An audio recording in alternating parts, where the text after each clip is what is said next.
بسم اللہ الرحمن الرحیم۔ تمام تعریفیں اللہ کے لیے جو دونوں جہانوں کا مالک اور پالنے والا ہے، اور بے انتہا درود حضرت محمد صلی اللہ علیہ وآلہ وسلم کی ذات اقدس پر، جو دنیا کے عظیم رہنما اور منصف ہیں۔ عمر بن اسحاق کے والد اسحاق بن عبداللہ نے حضرت ابو ہریرہ رضی اللہ تعالیٰ عنہ سے روایت کی کہ رسول اللہ صلی اللہ علیہ وآلہ وسلم فرمایا کرتے تھے، جب انسان کبیرہ گناہوں سے اجتناب کر رہا ہو تو 5 نمازیں، ایک جمعہ دوسرے جمعہ تک اور ایک رمضان دوسرے رمضان تک درمیان کے عرصے میں ہونے والے گناہوں کو مٹانے کا سبب ہیں۔ عبد الرحمن مہدی نے کہا، ہمیں معاویہ بن صالح نے ربیعہ بن یزید کے حوالے سے ابو ادریس خولانی سے حدیث بیان کی۔ انہوں نے عتبہ بن عامر رضی اللہ تعالیٰ عنہ سے روایت کی۔ اسی طرح معاویہ نے کہا، مجھے ابو عثمان نے جبیر بن نفیر سے، انہوں نے عقبہ بن عامر رضی اللہ تعالیٰ عنہ سے حدیث سنائی۔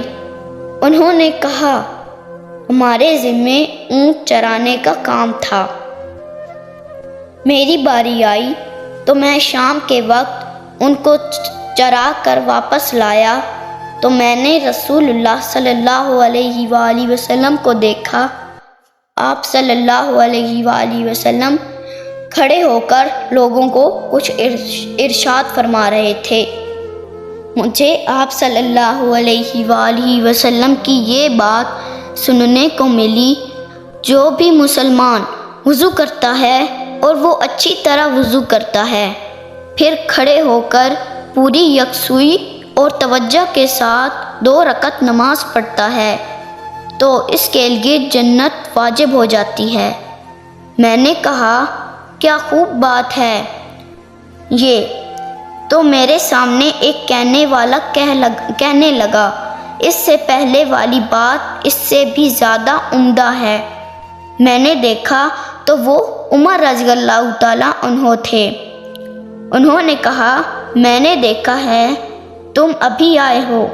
آپ صلی اللہ علیہ وآلہ وسلم نے اس سے پہلے فرمایا تھا، تم میں سے جو شخص بھی وضو کرے اور اپنے وضو کو پورا کرے، پھر یہ کہے، میں گواہی دیتا ہوں کہ اللہ کے سوا کوئی معبود نہیں اور محمد اس کے بندے اور رسول ہیں، تو اس کے لیے جنت کے 8 دروازے کھول دیے جاتے ہیں، جس سے چاہے داخل ہو جائے۔ اللہ ہمیں دین اسلام کے مطابق زندگی گزارنے کی توفیق عطا فرمائے، اور اللہ ہمارے ملک پاکستان کی حفاظت فرمائے۔ آمین والسلام۔